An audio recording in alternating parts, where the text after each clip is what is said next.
Good morning, afternoon, Nomad family, and thank you for joining us today for navigating the athletic director position, creating a pathway for success.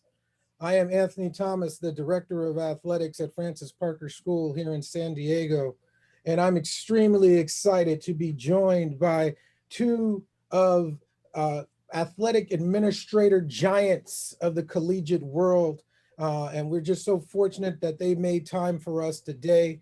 And I want to get right into it. But before we do that, obviously, you all know me. I have to, say one thing about what happened on Sunday. And I hope and pray that things do get better in Minneapolis and across our country.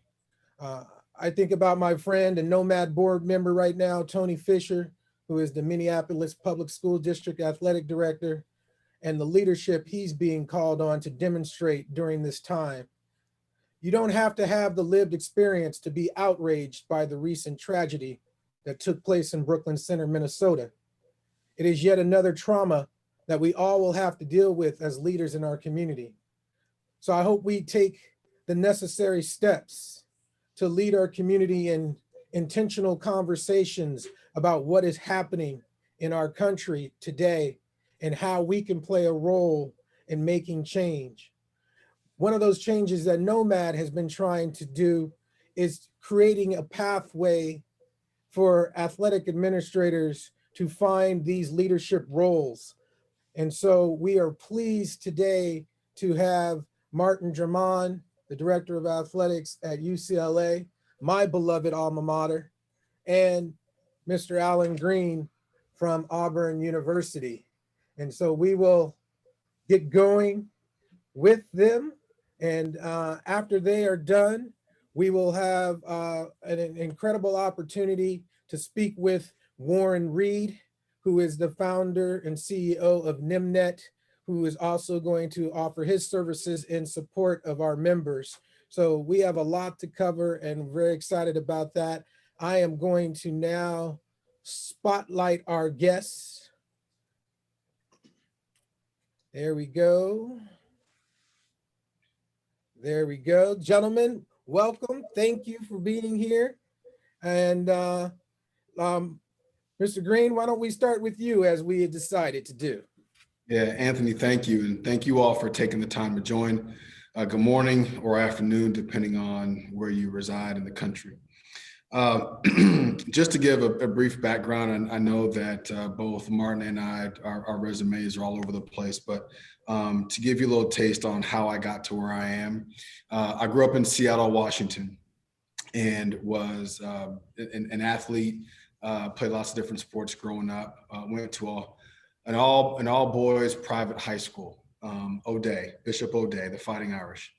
And there I learned, and like many of you, and I'm still close with my high school athletic director, Monty Kohler, but there I learned the importance of pride, the importance of family, the importance of recognizing that you're doing things for a higher purpose and that you are standing on the shoulders of those who have come before you. And that was a tremendous experience for me, and has helped me become the person who I am. I ended up going to school at the University of Notre Dame. I was not one of those people who was a Notre Dame fan growing up. Being from Seattle, I'm probably a Washington Husky more than anything else. But I went there because I knew I had an opportunity to develop networks for life, to get a great education, to play competitive baseball, and really be an opportunity to challenge myself and position myself for the future. I then got an opportunity to play professional baseball, played minor league baseball in the Yankees organization for a few years. That taught me that professional sports is a business, and reminded me of why I didn't want to work in professional sports. And that has kind of led me down this path of intercollegiate athletics. And for me, the important part is shaping young people, to helping develop young people, using sport as an avenue to do so, taking lessons from the challenges and adversity more so than the victories and the championships. I've worked at Notre Dame, my alma mater. I've worked at Ole Miss. I've worked at University of Buffalo. And I'm back down here in Auburn. I've been down here for about 3 years. So that's kind of my story. I know we'll get into some greater detail, but Martin, I'll kick it over to you. Good to be with everybody. And Anthony, it's always good to do something like this with a Bruin, with an alum. And let's see, you graduated in 92? 93, brother. 93. I'm trying to make you older than you are, man. My bad. My bad. Yeah, I don't need no help with that, but thank you. Well, I'm excited to be with you all. And I know Alan shares this because he and I have done so many Zooms. We want questions. This is interactive. That's the best way. So if there are thoughts or questions or things you want to know, feel free to jump in. However we do that, Anthony, I want to encourage that. It's good to see so many faces of people doing athletics and serving student athletes. It's rewarding and encouraging. I've been here at UCLA for 9 months. Before that, I was at Boston College as the athletic director. I'm from North Carolina. Never thought I'd be living in Los Angeles, but God has a plan, and you got to call, or you got to go where the calling is, and you got to follow and serve, and that's what I try to do. So I'll just leave it at that. Like Alan said, you guys can look up my bio. You can follow me Instagram, Twitter at Martin Jarmond. I try to have fun with it. Sometimes it can overtake you, but I try to have a good time with it. So anyway, I don't know. I'll Anthony, if you want us to kind of jump in or let me throw something at both of you first. And yeah, I agree about the bios. We learned from Candace Lee at Vanderbilt not to go off of her bio, because it could take about half of our show if we did that. So we learned that lesson early on. So I appreciate you guys just wanting to jump right in. Can you guys both just talk about, maybe the mentoring that you might have experienced to lead you to your roles now? Who were your, as I call them, noisemakers? Who are those people that were guiding you as you were traveling this path that you're on? Let me take this first, and I'm going to kind of change it, Anthony, because I want to make this fun, because I'm sure everybody does Zooms. What's important to know is you got to have champions in your life. You got to have, and I call those 2 or 3 people that if there's a job, if there's an opportunity, or more importantly, if it's feedback you need to hear, they will tell you. You need to have 2 or 3 champions, or you need to become a champion for someone. So I'll give you an example. One of my best champions is Gene Smith, the athletic director at Ohio State. One of the things that I learned from Gene is be comfortable in your own skin. So there was a time where I would do something like this, and I feel like I'd have to be dressed like Anthony or Alan. And I learned from Gene, like he'd walk in a meeting with shorts and flip-flops, like and a Tommy Bahama shirt. Like he was so comfortable with who he is, he didn't care. And it allowed him to be so authentic. And I saw that. So now, I wore a hood actually to a Pac-12 meeting. I put my hood up the other day, and they called me the hip hop AD, and everybody laughed. And I just try to do stuff to bring joy and fun and excitement, because you guys know what we all do is hard. It's hard work, and it's time consuming. So you gotta try to enjoy it and have fun with it. But you gotta have champions. And I'll give you a quick story with Gene. I went for an interview. I was going to go interview at the University of Houston, actually. Ohio State had just won the national championship in football. They had just hired an assistant coach, Tom Herman, for the head coach. And like maybe 2 or 3 months later, their AD job was open. And so I was going to go interview. And I took the morning off, got a haircut, went in the afternoon to go meet with Gene to just get some feedback and advice before I fly out the next day. So I sit down in Gene's office, and he's like, be yourself, blah, blah. And then he's like, and by the way, man, you need to go get a haircut. And I'm like, huh? He's like, you need to go get a haircut. First impression, Now I had at the time like a little baby fro, and I had just went to the barbershop like that morning. But, I didn't get a whole lot cut off the top, Young blood, go get a haircut. So you know what I did? I was pissed, first of all. And I've told you this. I was pissed. I was like, I can't believe he's going to tell me to get a haircut. I just got a haircut. I took my butt to the barbershop again, had him cut half of it off, went home. Now I was mad for like weeks about that. And then it turned and I was like, you know what? He loved me enough to tell me something that I needed to hear. He felt that I wasn't going to be my best or present my best with my hair looking the way it did. And I had to suck up that pride that I'd already gotten the haircut to say, you know what? Nah, he loves you and that's why he's doing it. That's tough love. That's a champion. So I would tell you, get 2 or 3 champions. He's been one for me.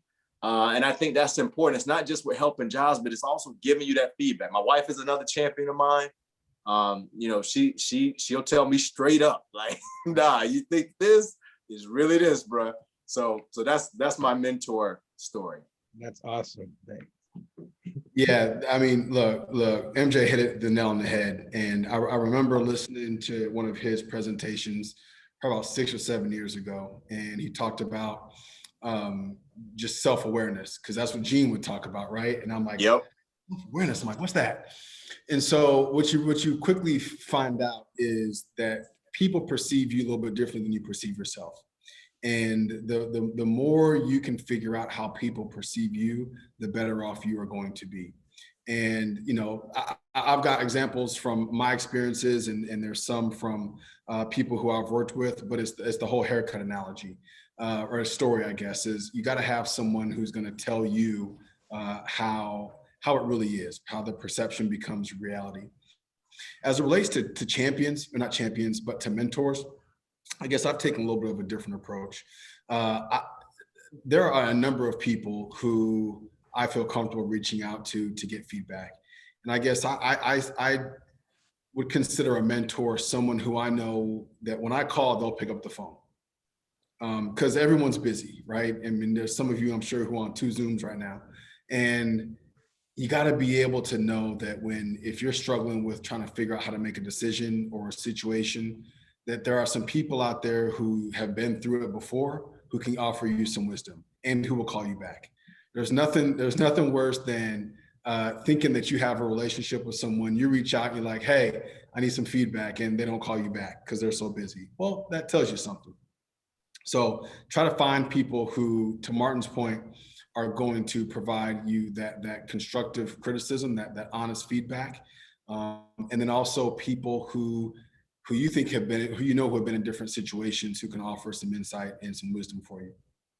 That's awesome. That's awesome. I really appreciate that. And yeah, we try to mentor as much as we can, but yeah, like I said, I call it noisemaker. It's just that person that sits on your shoulder and just tells you about yourself and tells you what you may not want to hear, but have to hear. And so that's wonderful. You know, Martin, I have gushed over you ever since your arrival to UCLA, and you know, we celebrated our. Say what, Alan? I said, me too. You know, but you know, you've done so many great things in just 9 months, and are leading our program. You brought a new energy to us, and I'm just so appreciative of that. But one thing that I heard from you early on that I just adopted even in my program, and I hope you might just want to share it, just that aspect of the mental health piece. When you say mind right, game right, can you just talk a little bit about that? Yeah, you know, it's something I've had for a couple of years, but when you become an AD, or I would say even when you become an administrator, you know that the higher up you go, the more stressful and demanding the job is, right? And it takes so much from you. And so I have this phrase that reminds me, mind right, game right. Meaning my game, what I give you right now in this Zoom, it is not going to be right unless my mind is there first. And when I say my mind, I mean my temple. I mean getting my workout in this morning. I mean getting my green tea. What's going to help me give you my best on this Zoom? What's going to help me? And so it starts with us.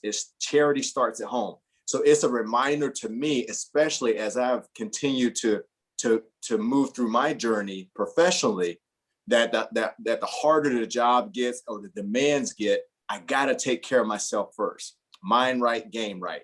So that what that means to our coaches, to our staff, to our student athletes, like, man, you're not going to perform the way you know you need to perform if you don't have all this taken care of first.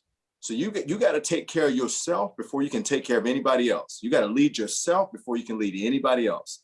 And so for me, that's getting in a mind space of like doing the things that are going to determine the outcome with me mentally and emotionally. And for me, that's working out in the morning. That's listening to my jazz. That's sometimes taking a walk at night where I can decompress. That's listening to a podcast, whatever it is that you need to do to help you be your best when the lights are brightest. So that's a phrase, just mind right, game right, that kind of just snaps me into, okay, what do I need to do right now so I can give whoever it is I'm working with or serving my best? Right. That's awesome. I've been, Nomad started out of the need and desire to want to try to increase opportunities for people of color to get these roles as athletic directors, the high school level. You guys are unicorns in the collegiate level in terms of Black males leading programs. Alan, I know you do a lot of work with the NC2A. You were just recognized for your diversity DEI work. Can you talk a little bit about your inclusion and race relation task force, and just, how do you walk that path when there's not that many of us, and try to push for that type of inclusion? Yeah, that's an excellent point. So there's a couple of things that we at Auburn have done, and I guess that's just part of my personal fabric as well. And I think it's, again, a lot of it goes back to self-awareness and just awareness in general. So sitting here in the Deep South, trying to have and being the first Black AD at Auburn, you really do have to have your finger on the pulse and know when and where boundaries are, and trying to work with our student athletes to help them understand and help them be able to articulate themselves and help them get to a point where they feel like they're contributing to society, right? And so from a student athlete perspective, a lot of the stuff that we heard and a lot of stuff I think that you all deal with is younger people expect things to happen right away. You expect to talk to Siri and get an answer, get this output. And I think those of us who have a little more years under our belt know that that's not how things work. And so how do we take the wisdom of those who have experience, combine that with the energy and the passion of those who want to get stuff done right away, and channel those into what we can consider some sort of meaningful change? The other work that we do, and MJ and I are both a part of this larger group called the Black AD Alliance. And it's a group of Division I Black ADs who started getting together almost a year ago after the death of George Floyd, and just have some fellowship, some camaraderie, and help us develop some plans to try to improve diversity in our industry. And what we quickly realized is there's two major things and factors I think that lead to the outcomes that we desire. Number one is there has to be people on this path, the pipeline, if you will. So there's got to be people of color who are working their way through the industry. There's got to be women who are working their way through the industry. That's going to be of help. And the other piece is making sure that you have, and that there are allies out there who can help. All of us in some shape or fashion have this ability to be an advocate for other agencies, other areas. And so we all have to recognize our own unique privilege. My race may not be a privilege. My gender is a privilege, and my stature at Auburn University is a privilege. How can I use that to leverage? Someone else's race may be a privilege. Someone else's gender may be a privilege. How can they use their privilege to advance a cause? And we all have to recognize and bring our own unique privilege to the table, and advocate and educate for change. And then the last thing I'll say, and this is probably the most important, diversity and inclusion, if we're thinking about this in the sense of a business case, is better business. It's that Better Business Bureau sticker that you get. And so the driver for having a more diverse and inclusive environment and a more diverse and inclusive team should be born out of wanting to have a better team. It shouldn't be done because, oh, we need more Asian American and Pacific Islanders, or we need more women, or oh, we need more heterosexuals, or more bis, or more trans, or whatever. Like that should not be why there is an interest in the advocacy for diversity and inclusion. I'm a former baseball player, so I use a baseball analogy. You're not going to have a whole bunch of first basemen playing all over the field in those 9 positions. You need diversity. There are certain skill sets that are beneficial to certain teams. And why would we not do the same thing in our own lives? Why would we not surround ourselves with people who bring something a little bit different to the table to make our team better? The case is pretty simple. It's better business. It's better opportunity. Not because we feel like we have to check a box or fill a quota. It's just straight up good for what we do. Right. That's outstanding. I'm a former baseball player too, and so I also recognize that we also need our allies to have a true acknowledgement of what's really happening out there. And sometimes I remind them, using a baseball analogy, that just because you're standing on third base doesn't mean you hit the triple. Good one. Sometimes you just happen to just be on third base and you're fortunate. But it doesn't mean that you actually did the work all the time. Sometimes you did, but not always. Martin, what do you think? Well, I wanted to say, to follow up with Alan, he's not going to say this, but when I think about leadership, right? Leadership is service. That's what it is. And just like Anthony, you helped create this group to give people an opportunity to see people that look like them, to hear from people, to encourage, to support. Alan did this on a big time level after the George Floyd incident, getting the Black AD Alliance to group. He's not going to tell you this. It was him. Like, he pulled people together. He started asking questions. He started reflecting, and I'm paraphrasing here, self-reflecting, what can I do? And in that, he brought a lot of us together. And that's true leadership during a time where we needed to see each other. We needed to see, I needed to hear from, like, man, are you struggling with this with your student athletes when they're looking at you side eye, like, man, what the, like, we needed that. And he had the vision for this alliance and he did it. That's leadership. So I want to tell all of you, like, there's a space that you can lead and serve in a way that helps others. Think about that, because that's what Alan did for this group. And he won't tell you, and he'll say it's all of us. It ain't all of us. It was that brother right there who had the thought and the vision and made it happen. And so, and Anthony, just like your group. So I just think that's important to share that too, because that's true leadership and service. Yeah, no, that's exactly how, literally, like I said, we kind of rose out of the unrest last summer. And I've told this story often that, I was just trying to get emails of ADs of color near me, just so that we could commune together and say, hey, what are we going to say to our students when we go back to school about all this? Because I knew some of my students were out on those streets protesting. So I didn't want them to be looking sideways at me either. And, I couldn't get any emails. Like, my organization that I was involved in couldn't tell me all the ADs of color. And and in fact, had the audacity to say we're all ADs, Anthony. And I was like, that's like saying all lives matter to me. That's not a good way to go.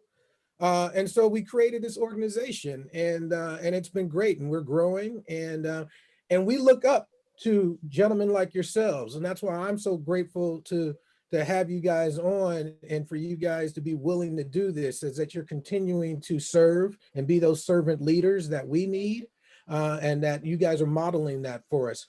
Do you ever feel the pressure?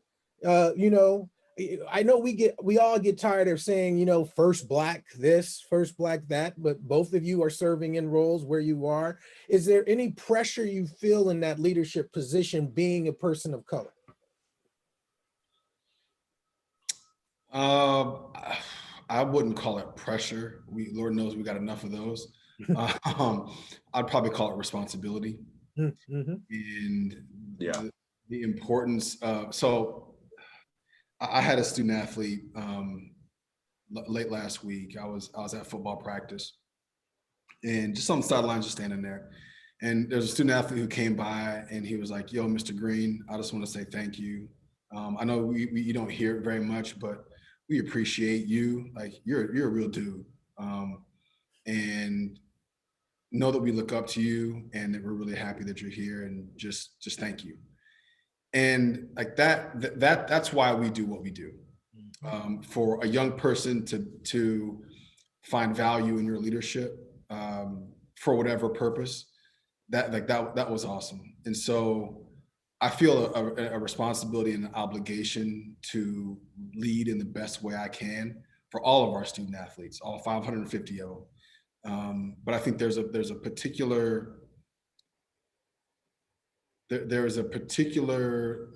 critical, I guess, passion for me to be, as a person of color, as a Black man in America, to lead for our other Black men. And that's kind of how I approach it. But I, like Martin said earlier, we are servant leaders to our student athletes, to our staff, to our donors. Like everybody takes a piece of us. Everybody claims a piece of us. And sometimes everybody wants a piece, and we have to stand in the box. Sometimes, right? So we got to stand in the box and take the high heat. But that's why we do what we do. And there's certainly there's plenty of people who support us. Martin talked about his wife. I know my wife is. I couldn't do what I do without her. No one does it alone. I guess that's what I'm trying to say. Also too, about that question about person of color, we both put more pressure on ourselves than any external pressure. You don't get to be the AD at Auburn at his age and look like he do in the deep South if he was worried or put pressure on himself because he's Black. He puts enough pressure on himself to be successful. And that's the same with me. Nobody's going to be more critical of me than me. Because I want to be great and I want to have impact. That's why I'm doing this. I want to have major impact in the college space. That's it. Just like I was impacted as a student athlete, I want to impact student athletes' lives, and I want to impact the game and do it. So I think you put more pressure on yourself than that, because if you think too much about race and color, you're going to get swallowed up. You just can't worry about it because the job's too big. The stresses are too much. The demands are too many. You just can't get into that. And it's not healthy for you mentally. If you spend all your time there, you're wasting energy. Yeah, that's a great point. Martin, I had the chance to see you right as you were introduced to the UCLA Black Alumni Association, and you talked about your vision. And so we had a question about vision. How do you go about getting buy-in for your vision and building your teams to carry out that vision? How have you guys done that as you're still young in your jobs at your schools? Yeah, I'm a big believer in whenever you go to a place, you need to have something concrete that people can hold on to. And then you've got to repeat it. The more times you repeat it and say it, it'll get tiring to you, but like sometimes it's just registering with people. So for me at UCLA, it's elite. I came to UCLA because it's an elite academic institution. Our athletics program, 119 national championships, second most in the country. It's elite, right? But elite, not like elitist. And so I had a vision for a mindset. And if you guys remember, I talked about mind right, game right. Elite stands for energy, leadership, integrity, toughness, excellence. Have energy, have passion every day. What we do, you got to have juice. You got to be, when you walk in a room, are you taking something from that room? Or are you giving something? Have energy, right? Leadership starts with leading ourselves. We talked about that. It starts with us, mind right, game right. Integrity, we're going to do things the right way at UCLA. We're not going to cut corners. Toughness, we're going to have grit. If you want to be great, it's hard. You got to see it through. And then excellence, that's what we expect. We don't go for perfection. We go for being the best that we can be. Excellence, elite. So I say that a lot. We just kind of rolled that out with the video, but that's to me, you got to put something out there that people can hold on to. We can't always win a championship. We're not going to win every game, but can we wake up with an elite mindset every day? Can we serve in an elite manner every day? Yes, we can. And so that's something that I'm passionate about. As you can see, I'm like getting juiced up right now, but that's, you got to believe it. And then you got to walk it. And so and you got to say it. You got to say it over and over. So that's the way that I try to get our vision or my vision across. Yeah, it's a good one. Wash, rinse, and repeat. Like that's, yep. And what Martin said is so true, because I sound like a broken record because I say the same stuff every time. And I'm just like, damn, I'm tired of hearing myself say this. But when you're a leader, you have to remember that your audience, the staff, your team, they need to hear this stuff. And so for us, it's a John Woodenism, right? It's care more about the success of others than your own. And I say that all the time to our staff. That's how we are going to be unique. That's how we are going to be a differentiator. And that also coincides with the fabric of Auburn University. We have this thing called the Auburn Creed, which really, it's the backbone of what it is that we do. It's our culture. And at the end of the day, it comes down to loving the university, believing in it and loving it. But the way that you actually apply those things, and I try to keep it as simple as possible, care more about the success of someone else than your own. And if you can do that on a daily basis, then we are going to achieve a great deal of success.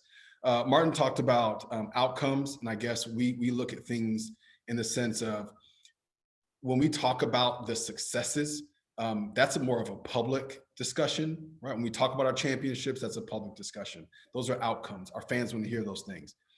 Internally, I'm more worried about the inputs. How are we doing what it is that we're doing that's going to lead to the outcomes that we want?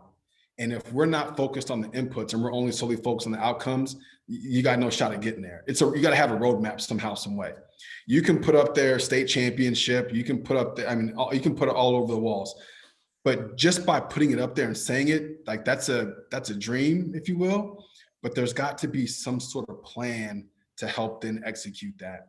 And so those are some of the things that we do as we think about how culturally we want our fabric to be with Auburn University. Yeah, that's great. Thanks, guys. We got a few more minutes before we got to let these gentlemen go. So throw in your last questions. But one question that came up, we got a lot of us on here who have to deal with a superintendent.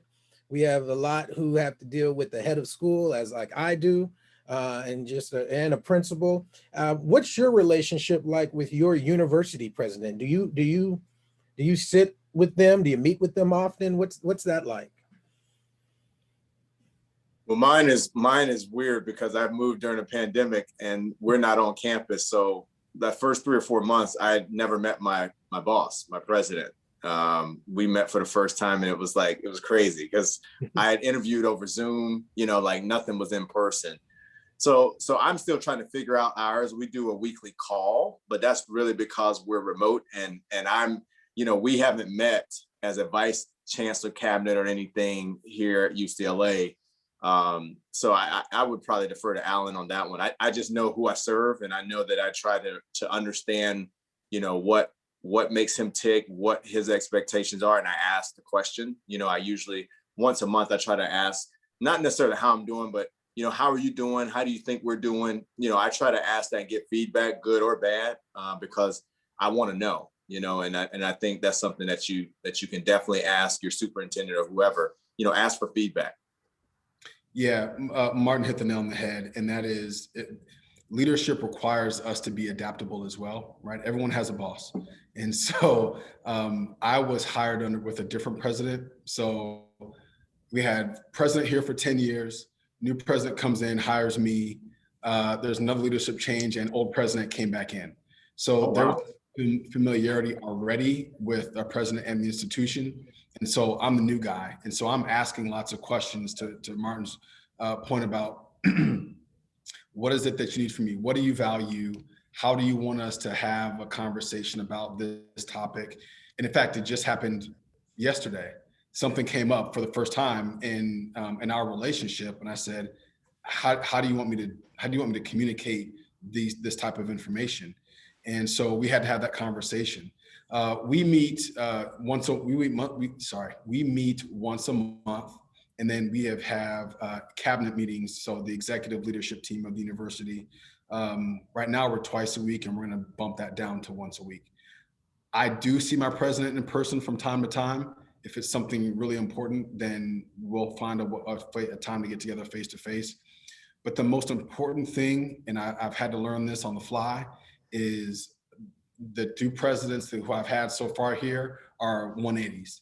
And so I've had to completely change what I came into. I've had to change the way that I manage up, because the new president, who's the old president, wants things differently. So just be mindful. Don't be set in your ways. You have to adapt to what your superiors want. That is great advice. Thank you for that. We talked about, this idea of pathways. So there's some of us who are high school athletic directors who want to maybe get on your level. Can you describe what is that, what role or what advice do you have for those ADs that are in the high school level who want to transition to collegiate level? What are some of the steps that they need to be aware of?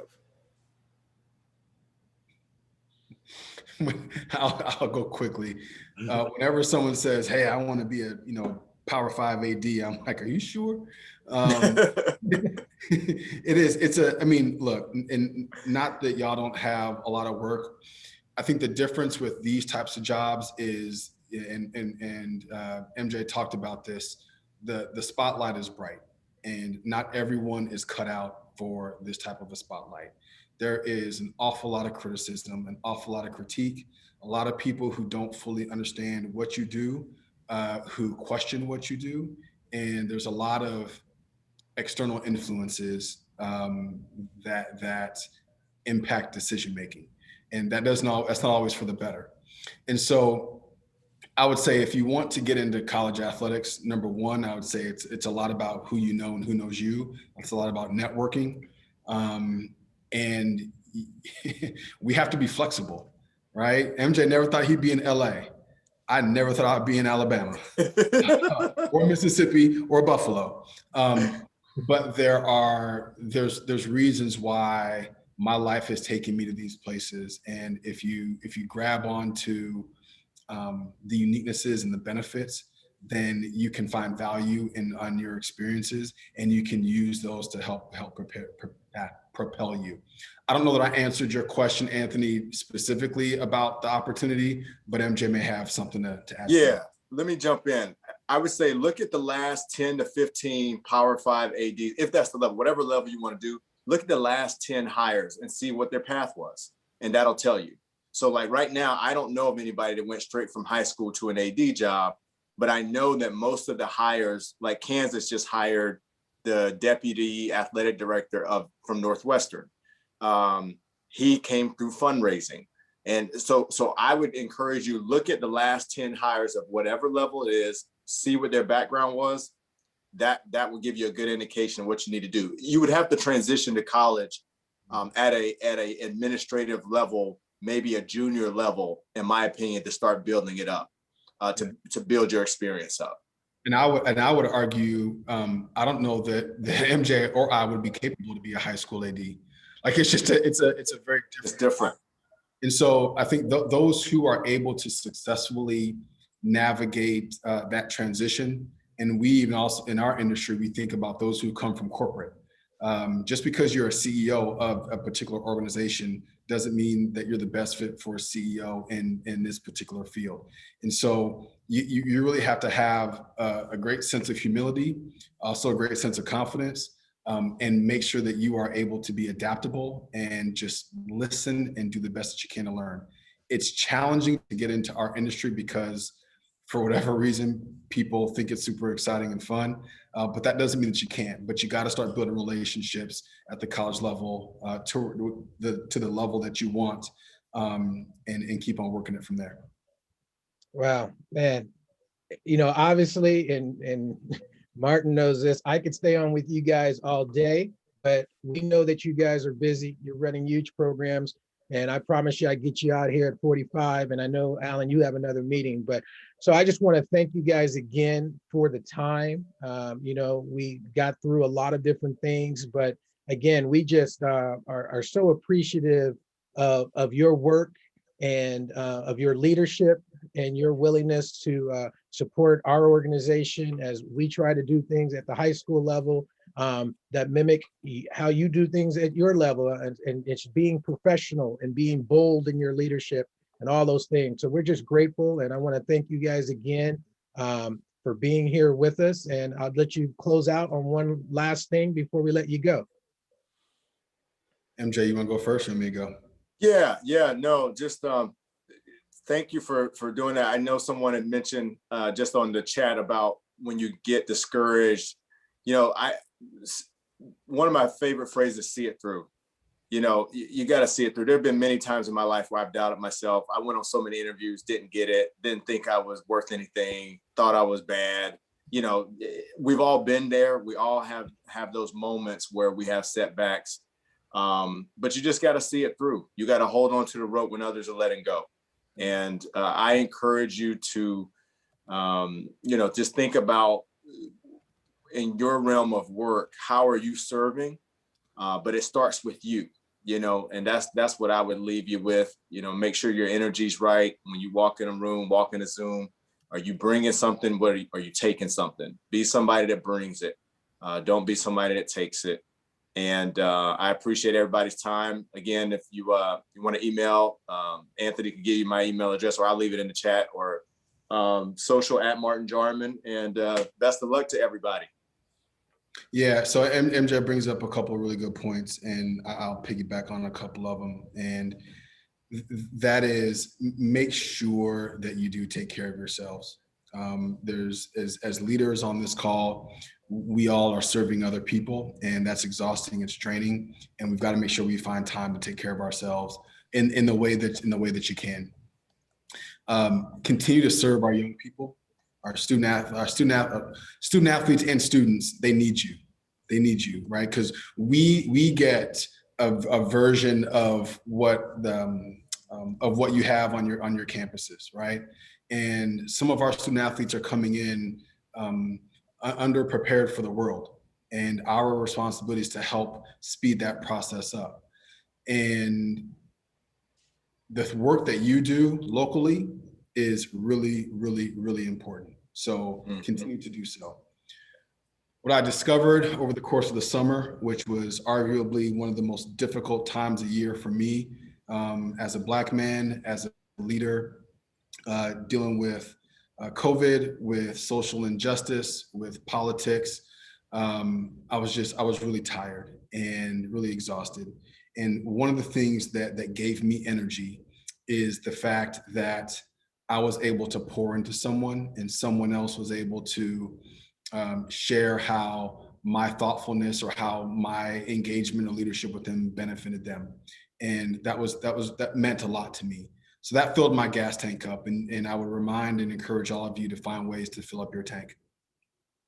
Man, Alan, so thank you so much. I mean, this is our first time that we met. I didn't, you know, and I hadn't put it all together, but you know, I thought that you were a baseball player, and I'm glad to hear that you are, as someone else being a baseball player. Jackie Robinson is my hero. So I just appreciate your leadership, and it's been great to get to know you. And I hope that we can do something together again, because it sounds like the Black AD Alliance, and Earl Edwards is one of my champions here in UC San Diego. He talked about that a lot, and he says you and Alan just pretty much did the same thing on both levels. So it's great to be able to have this connection with you, and best of luck. And you know, whenever you're out on the West Coast, you know, come visit us. Sounds good. I appreciate everybody. Good luck. Take care. Thanks. All right. Bye.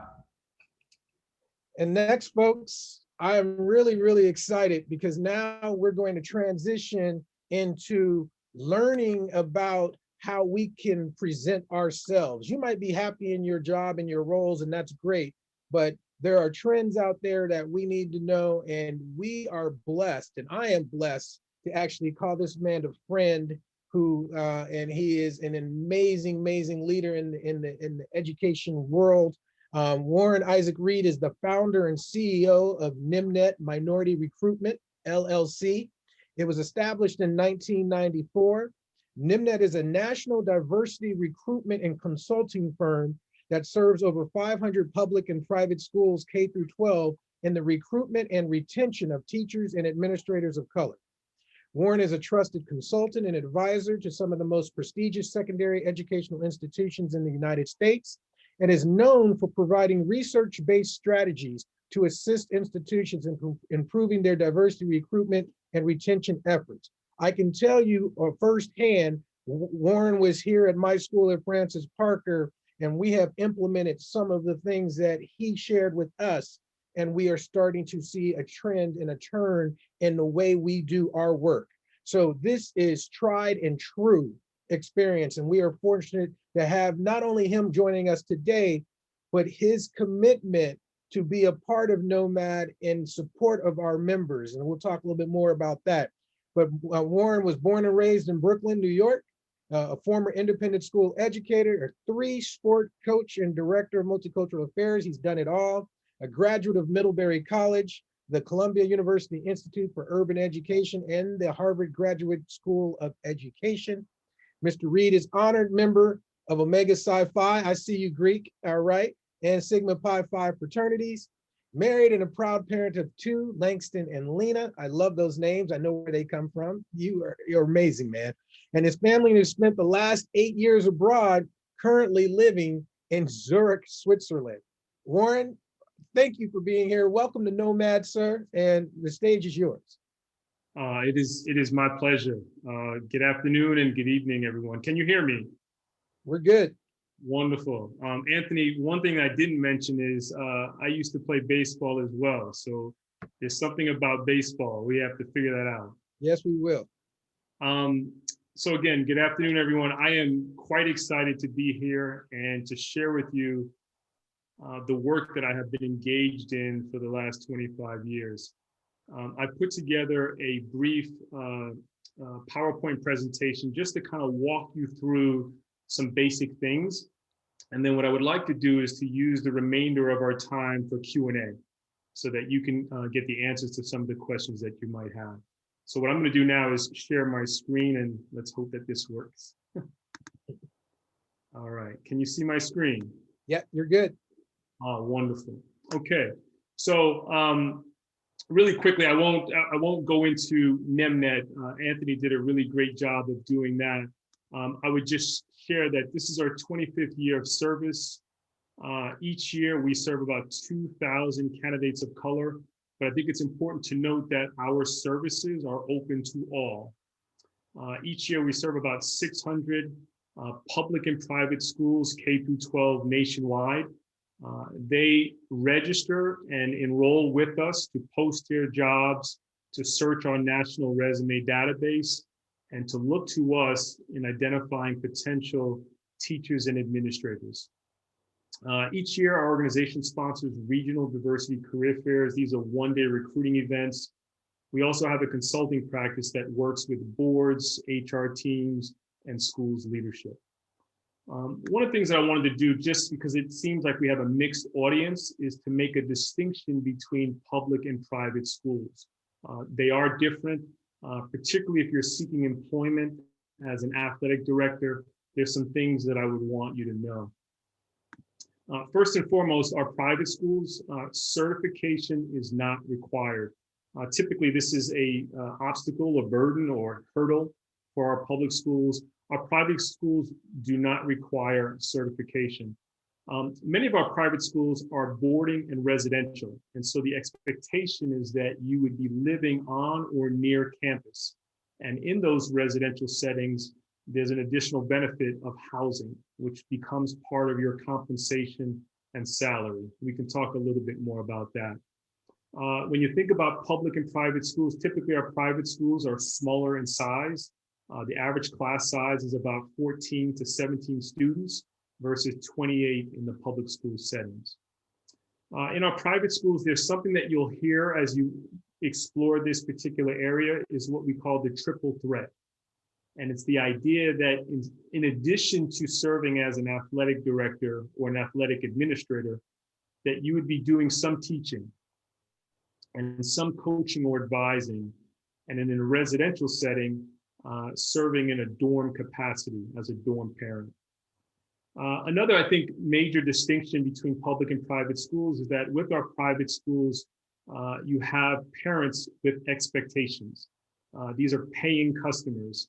And the typical tuition at our private schools is around $35 and can go all the way up to $65,000 a year.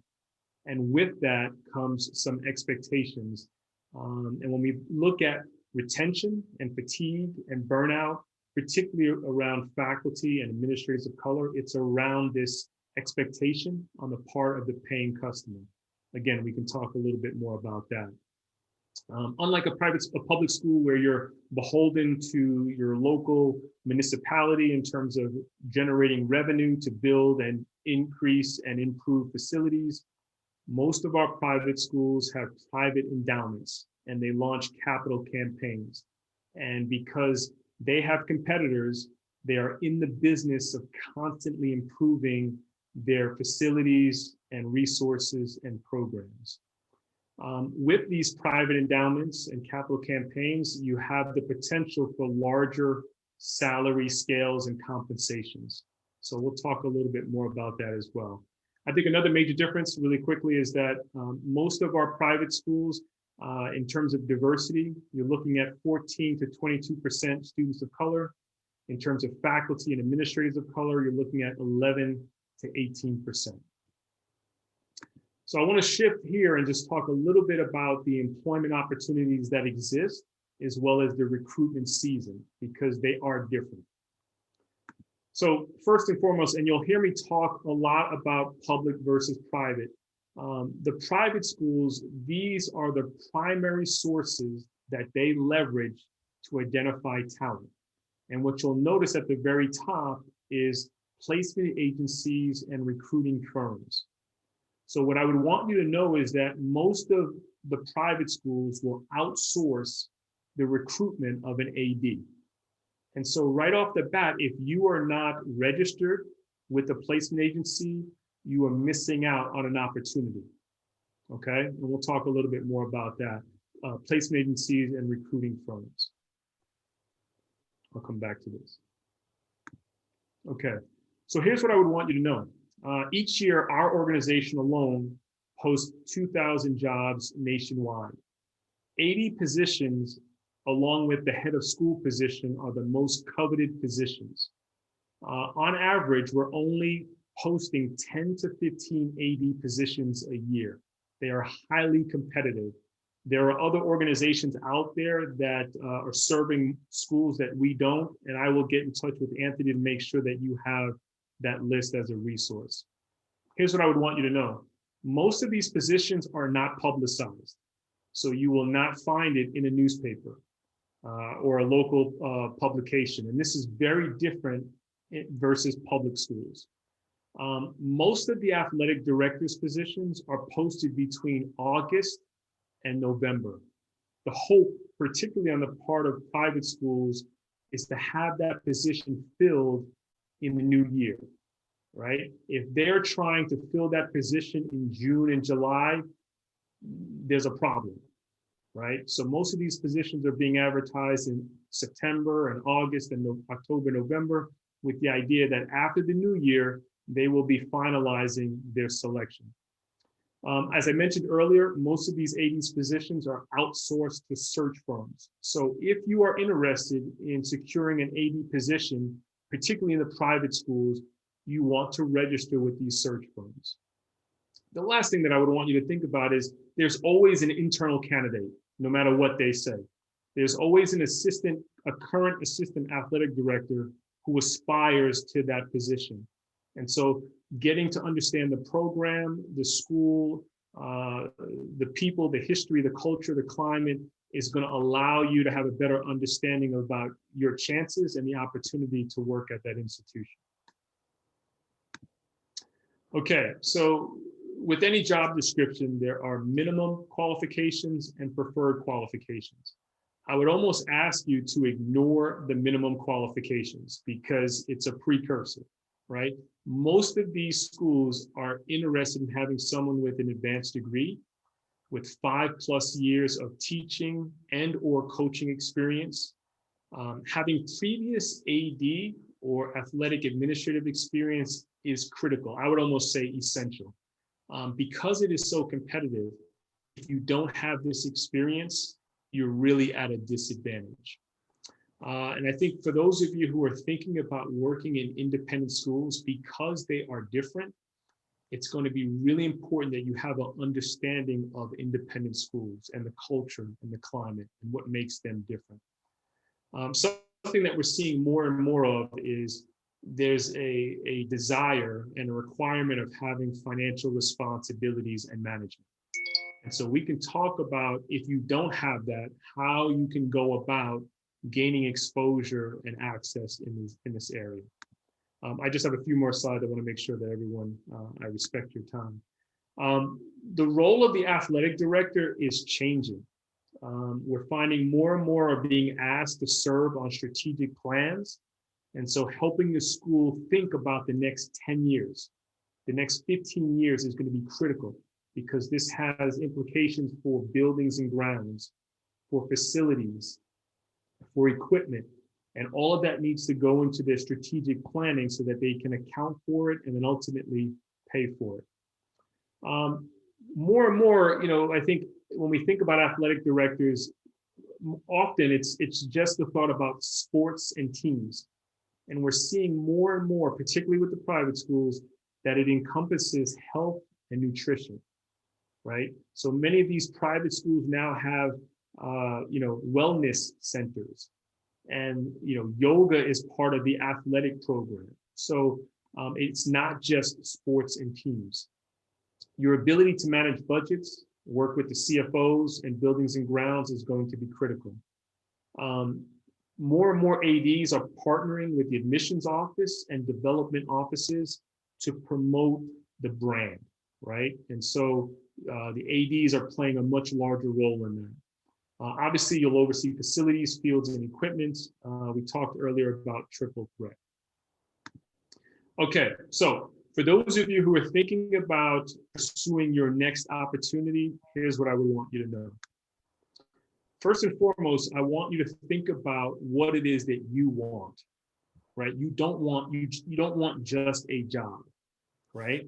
And so I want you to think about your preferences, the type of school, size, enrollment, your geographic preferences. Where do you see yourself in 5 and 10 years from now? And work backwards. Have that incorporate and inform the decision that you're going to make. I talked about the recruitment season being from August to November, and it moves very quickly. And one of the things that we find is that if you're not ready to move, you're at a disadvantage. And so what do I mean by that?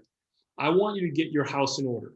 So your resume, your references, your philosophy statements, all of that needs to be ready come August 1, because once a search starts, we've seen jobs posted on Monday, and because they've gotten 55 applications, they closed the search on Friday, and they're no longer accepting applications. So you have to be ready to have all of your supportive documents in order and be ready to furnish that to the search committee.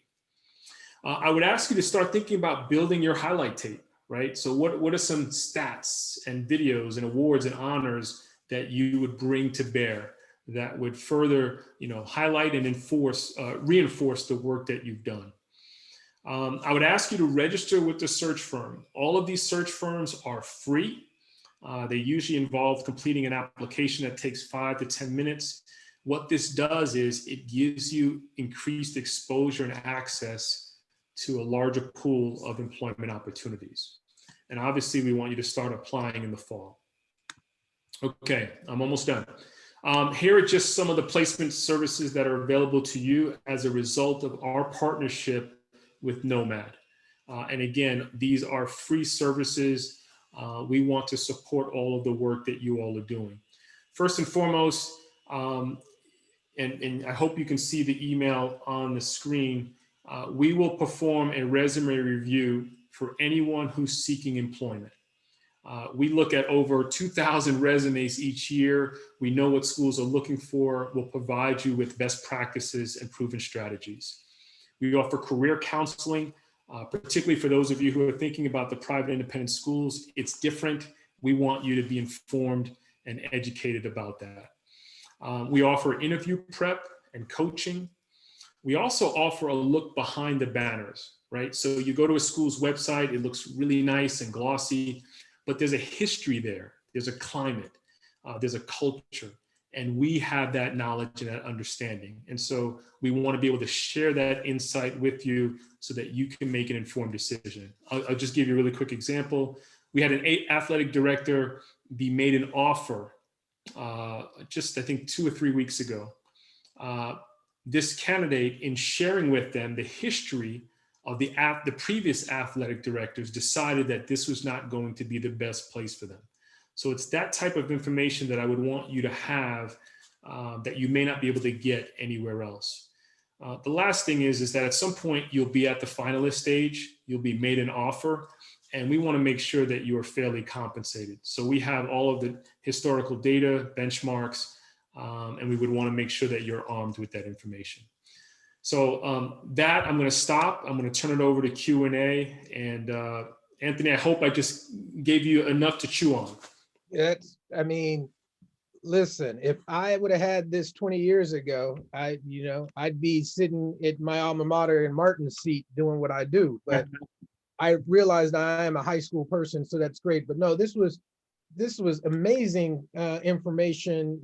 When we're starting to look into this, we've tried to help some of our members now who are assistant ADs and who are looking for their first AD-ship and trying to mentor.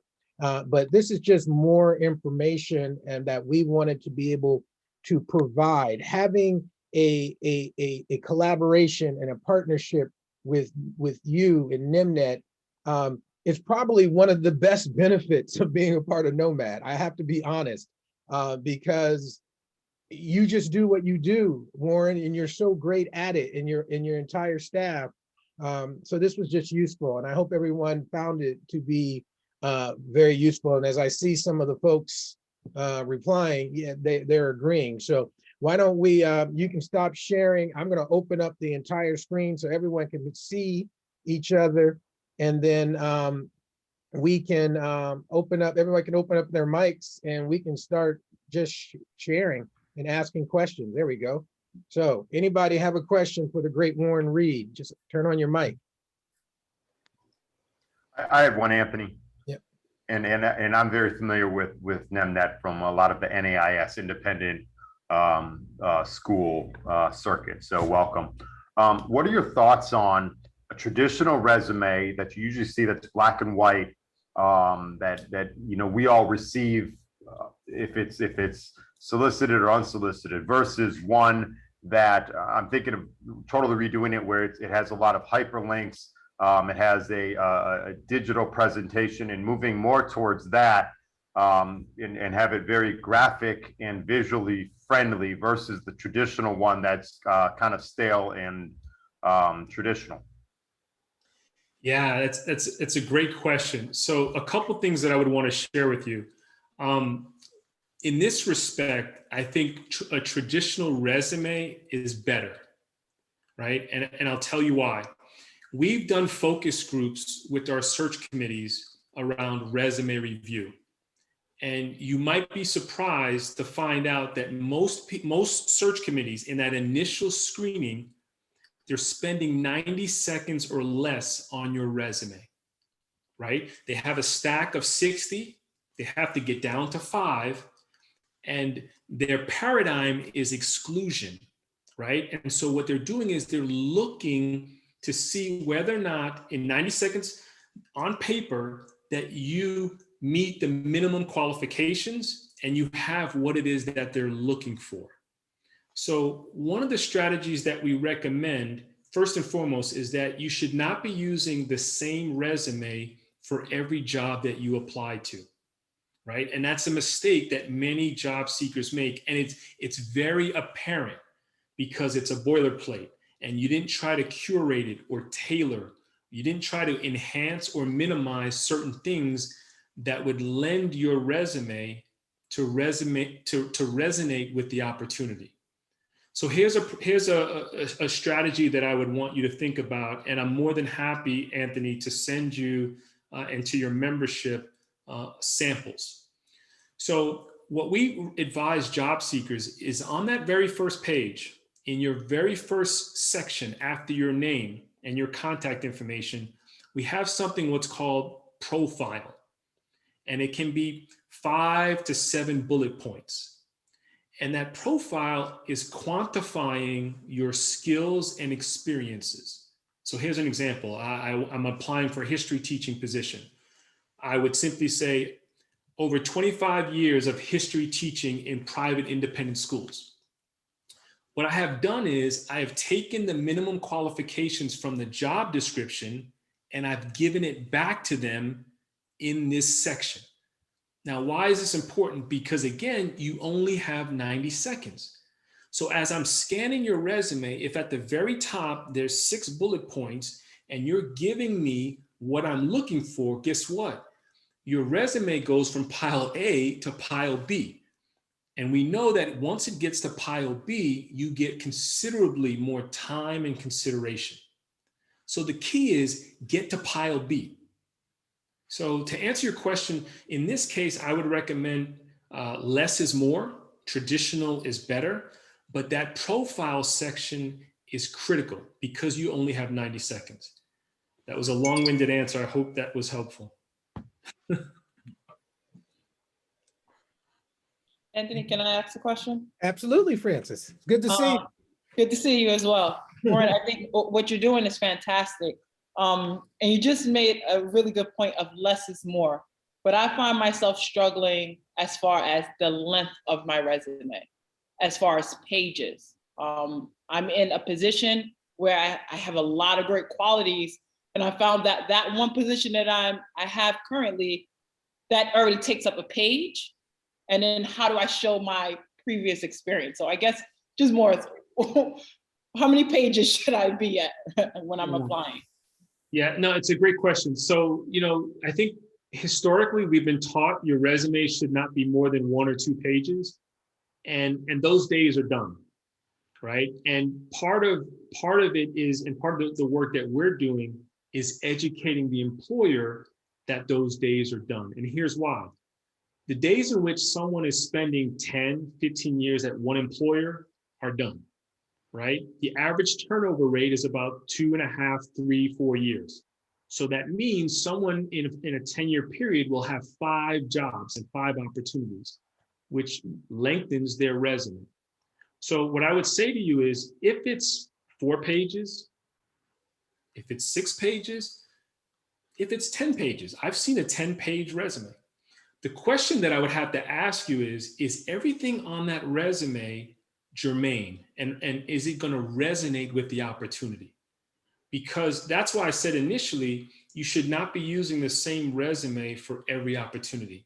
You should be able to look at the job description, look at your resume, and enhance certain things and maybe minimize certain things. So as a strategy, for instance, let's say I'm the athletic director at UCLA. And what I did was I listed 10 bullet points for the things that I've learned or did as an AD at UCLA. In applying for my next position, if of those 10 bullet points, only 4 resonate, then I can get rid of those 6. I don't need to keep those 6. Yeah. And what that does is it creates more space, but it creates a more focused resume. So I'm not going to say to you, if you have a 4-page, it should be 2 pages. If you have 2 pages, it should be 1 page. The question that I would ask you is everything on your resume relevant? And is it going to resonate with the opportunity? But more importantly, I need you to get to pile B. So that profile section, if you have 7 pages, that's great, but I need that profile section to hit on all cylinders. Thank you so much. Thanks. We have a couple of questions in the chat. I don't know if people want to ask them themselves or if they want me to ask for them. Carolyn, do you want to shoot yours out? I saw yours first. No, go ahead, Anthony. You can ask, please. Okay. Warren, can you talk a bit about the public school district landscape and what services NEMNET offers for ADs who want to bring impact to those contexts? Absolutely. So, NEMNET started with serving just private independent schools. So that's our bread and butter. But in 1997, we went national and we started serving public and private, public schools as well as charter schools. And so each year we serve about 225 public school districts. They are looking for athletic directors. Their season is very different. So I mentioned earlier, August to November. Most often with our public schools, it's usually around May to June. And as much as we would try to get them to start their searches early, for some reason, it doesn't happen until later in the year. Now, this presents some challenges, particularly for those of you who are in public schools, because you have to make a decision. Do I stay and hope and wait, or do I take this opportunity elsewhere? But I can tell you that each year we probably place 4 or 5 public school athletic directors. I'm thinking about the West Orange Public Schools most recently. So there are opportunities. I don't know if I've answered your question. Is there something specific that you wanted to know? Okay. No, you're good. Carl, do you want to ask the question or you want me to ask it for you? I'm happy to ask it. There you go. Warren, good to see you again. My question was just suggestions around questions that candidates should ask the schools when they're in the interview process to better get a gauge on, is the school the right fit for the candidate? Yeah, it's a great question. And how do I want to say this? So most often our candidates, particularly those that get to the finalist stage, they're so happy to be there and have the prospects of securing an athletic director's position that they're not having authentic conversations. They're not asking questions because they don't want to ruffle feathers. They don't want to dig deep, and they don't want to set the search committee off, on the wrong foot or feeling a certain way. What is critical is that you go into an opportunity with your eyes wide open. And so it's not just a job, particularly if you plan on being there for some time. Some of you will have children or have children now. Your children will attend these schools, right? And you want them to be nurtured and supported and valued. And so I think a couple of questions you want to talk about, you want to ask, and I think Martin addressed this. You want to get a little history on the previous athletic directors. How long were their tenures? Why did they leave? Right? You want to get some institutional history and knowledge. How long has the head of school or the superintendent or the principal been in place? Has there been turnover? Talk to me about the retention rates for your faculty and administration. If you're getting high turnover rate, well, that could be a red flag, right? If diversity, equity, and inclusion issues are important to you, is there a chief diversity officer? Is this a new position? How long has this position been, germane to the school? Does this person sit on the leadership committee? Right? Do they have a budget? Are there direct reports? So I think, specifically the athletic director's position, what are the resources available to you? Has an assessment been done on facilities and equipment and what are you walking into? Right? I think these are some of the questions that you have to ask. You don't just want a job. The other thing I would say too is in using a search firm, this is part of our responsibility, right? So we get to ask the questions that you may not feel comfortable or you may not even be thinking about. That's the value that we add to the relationship. Hey, Warren, my last 2 independent school jobs that I was fortunate to land, and Parker being now, both of them, when we're in the interview and you're doing the campus visit and you get your, and you're like there and it's all day from like 9 to 3 and you're just seeing people back forth, one of the things that I did, and you tell me if I would assume that I was right in this because I think I heard you say it when you were here visiting with us, but I looked at that schedule and saw there were certain people on there that I understood while I was seeing them, but I was like, is it possible for me to speak with the diversity director? Can I speak with this person? Can I meet with students that are currently in the program? That's appropriate to ask, right?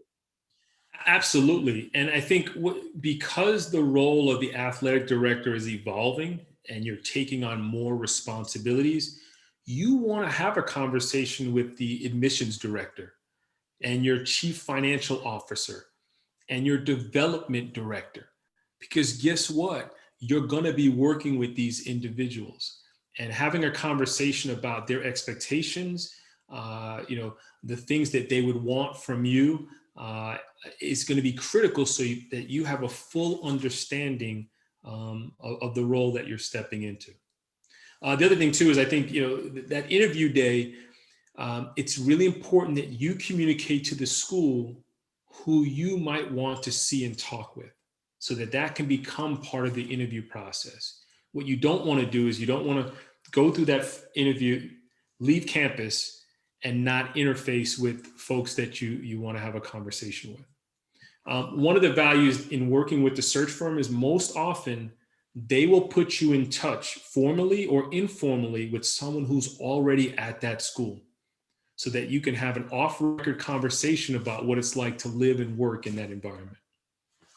Yeah, that's great because I've been, I try to advise people all the time that, yes, they're interviewing you, but you should be interviewing them.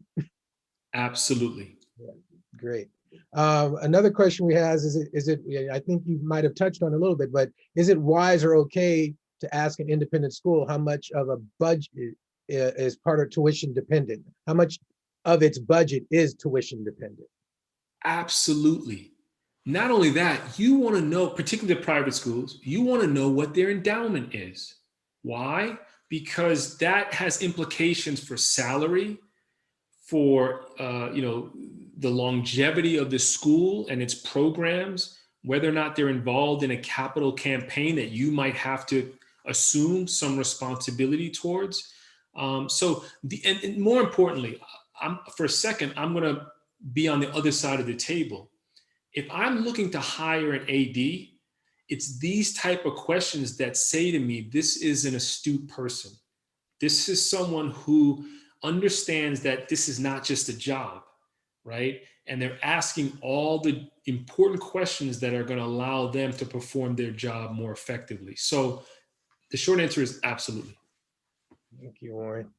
So we have 5 more minutes, folks, and I just want to give everyone an opportunity. If you have any questions, obviously now you know that Warren has generously offered his services to Nomad members, so that's exciting as we approach our 1-year anniversary and start to move our organization a different direction. Part of that membership will now be able to include NEMNET. NEMNET will be a part of our organization, and we're just so thrilled of that partnership. But I want to give everyone a few more minutes to ask any more questions. And I know that Warren will make himself available with his email. I think I already saw it in there. Anthony, if you have any other questions offline, go ahead. I think Emily Daniels has a question. Yeah, go ahead, Emily.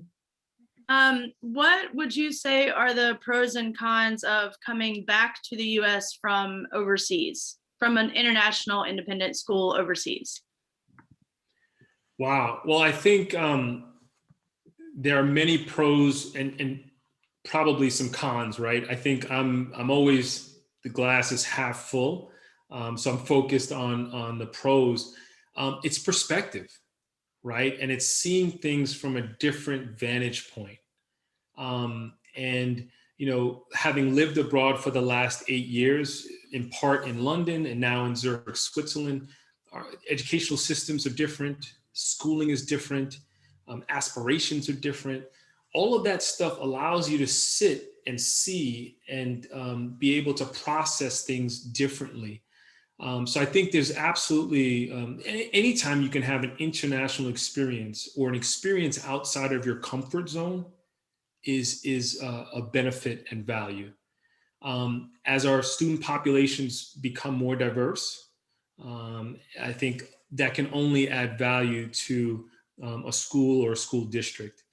One of the things that I would just want to make sure that I shared before we get off the call is, in placing athletic directors at our schools, rarely do we find someone who has all of what a school is looking for.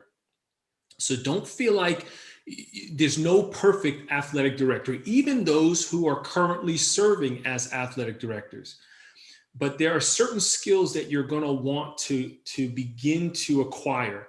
And it doesn't have to be in a formal way. So for instance, if you have an opportunity to sit on the finance committee, right, or the development committee, or to shadow the admissions officer, all of these things will allow you to gain insight and perspective.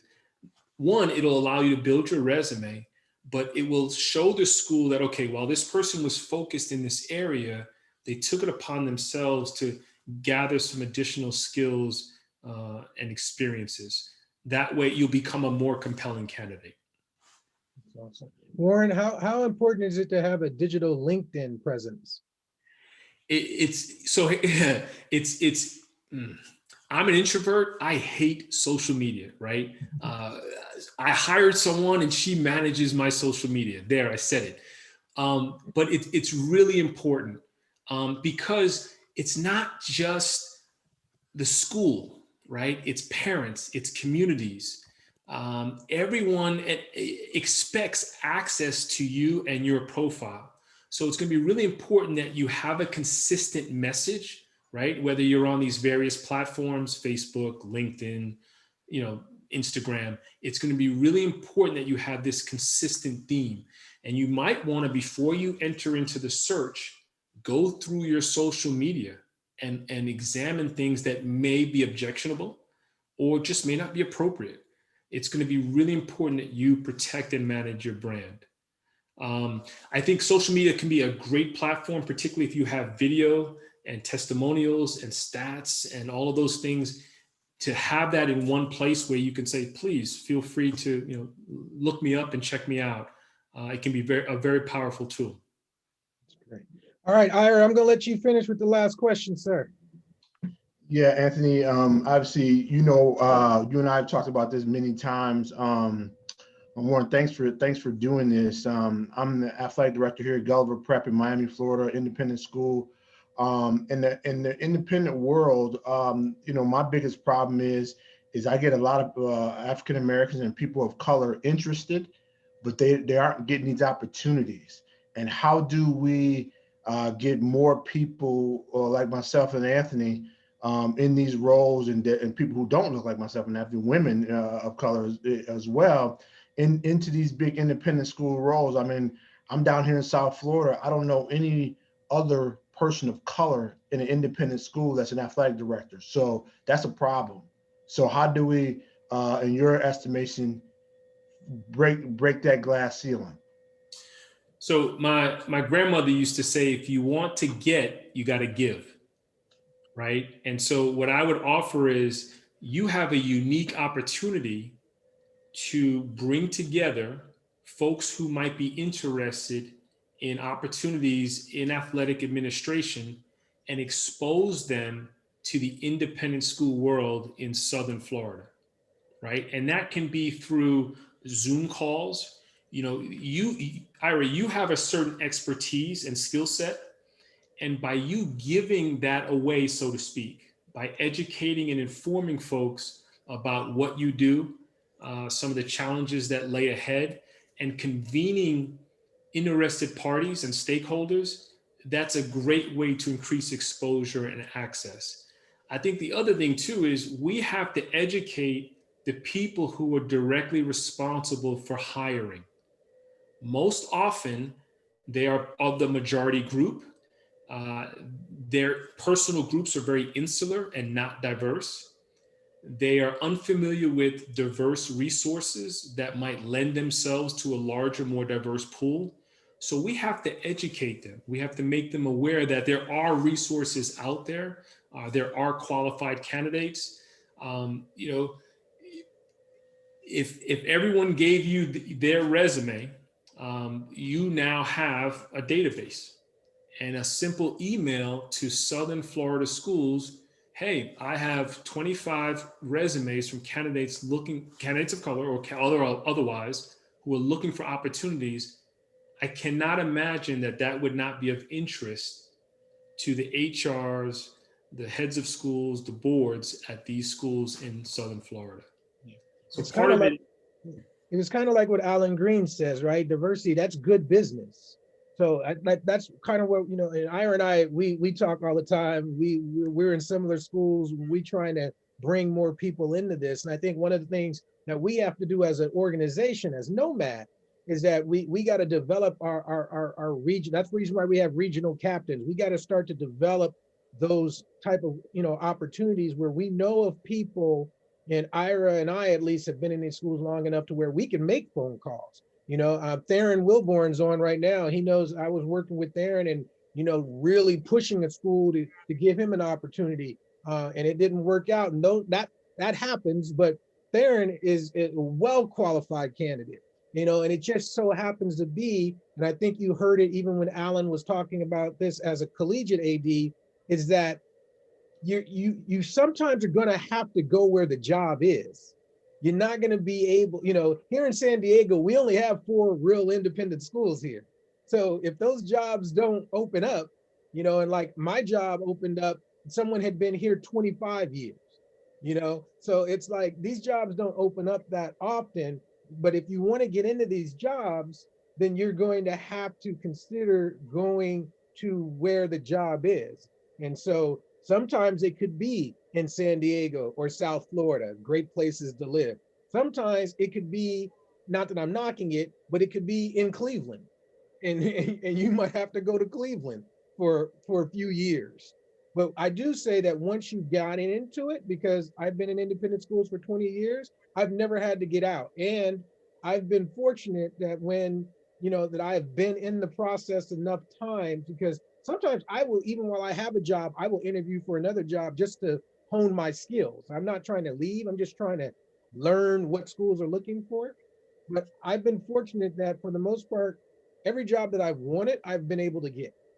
And that's through mentoring and a lot of other things. But we've been fortunate that way. But yeah, that's our job as Nomad. Part of our job is to, you know, find these regional areas where jobs are available and start to produce. And this is why it's so important, and why, look, I tried to set up this this webinar today, and I thought of having Warren join us because of just what he did for Francis Parker, and I just knowing of what his organization does. I was not shooting for him to be so generous to say, I want to partner with you. I like what you're doing. That is a huge benefit.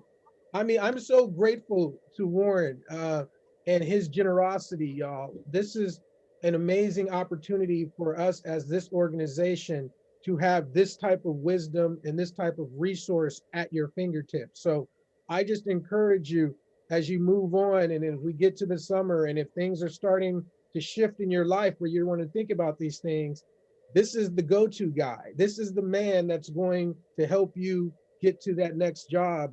I cannot say enough about Warren. And Warren, thank you again for being here today. no, my pleasure. And I just want to make an offer if I can, and I'll be really quick. And I think this speaks to what Ira was mentioning. I want to make an offer that just like we had 2 athletic directors on the call, I want to think about how can we bring the heads of schools and HR directors that are part of NEMNET and have a panel. Yes. And talk about athletic administration and have you all benefit from that conversation. And then the catch line is, you can't say you can't find them, they're not out there, they're not qualified, because here they are.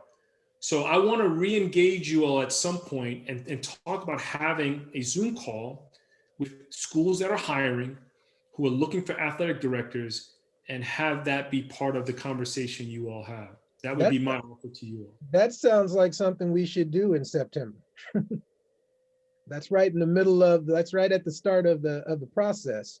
So There you go, folks. We're going to do a webinar in September and try to feature some heads of schools. So Warren and I are going to, Ira, we'll work on that and try to get, the heads of schools together who we want from across the country. So we have a diversity there and hear what they have to say. I think that's great. It's almost like having a diversity fair. That's right. Yeah. That's right. We're getting people to the door, but they're not getting in. Yeah. And, we got to get them in. Yeah.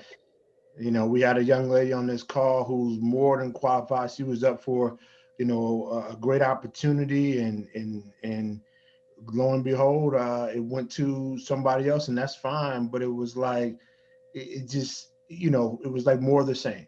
And I'll leave it at that. No, and that's real. I don't want to minimize that. That's real. I think sometimes we have to sell a story. We have to tell our story, and we have to help the school see some of our transferable skills. And there's bias that comes into play, and there's a whole. That could be a whole workshop. But you're right. That's fair. Yeah, and it's like the old, Chris Rock line is like, boy, we gotta fly, to where other people can walk to, before people will say, hey, you know what, they are good. We got to be extraordinary. And that's, I don't know how we change that, but, and we do obviously have a lot of extraordinary people, but it's like, man, it's tough to watch sometimes. All right, everyone. It's been really great to see y'all. I know some of y'all are on spring break, maybe. I hope you had a great spring break. Some of you are probably back in school, whatever way. We are almost done with this incredible, most memorable school year. Hopefully things are going well in your areas. Stay safe, stay true, always, stay positive and test negative, and and keep doing what you're doing. And Warren, again, I know, what is it? It is 8:40 p.m. if you're at home in Zurich. Thank you, sir. We will be in touch and to talk some more about developing that. That is going to be an incredible webinar and an opportunity to actually meet with these hiring folks and heads of schools to really get their perspective and educate them. I think that's a great opportunity. So. Everybody have a great day. We'll see you the next time, next month for our last one with Positive Coaches Alliance, and then we'll have a summer to reflect on all the work that we're doing. Keep everyone in Minnesota in your thoughts and prayers, as well as we try to deal with that, and then also be mindful of the Asian hate that's been happening as well, and we have to all stand together when faced with these type of difficulties. Trauma might make us stronger, but it is certainly something that is hard to deal with in its initial stages. So us being together and being able to have conversations and supporting one another will be really important as we move forward. And I'm just grateful for Nomad and all of you as members and my board members and our advisory board and everyone that makes this possible. I thank you all, and looking forward to seeing you. Join us for the book study with Carolyn and I. If you're interested, we're about to select a new book come Wednesday, so come join us for that. Email me if you have any questions about that. Take care, you guys. We'll see you the next time. Anthony. Yes. Can I just say to Warren, hello, everyone. My name is Ardina Scott-Yan, and I am in Atlanta. And Warren, I'm actually connected, or I've registered prior with your group, and I appreciate all of so I just wanted to highlight the things you all send emails often with the different jobs that are available. So your service, thus far has been amazing. And I look forward to I wanted you to put a face with the name, because I am definitely going to send over my resume for review from you. So thank you very much. Please do. My pleasure, and the offer is extended to your entire membership. I look forward to working together. Thank you. Take care. Thank you. Have a great day.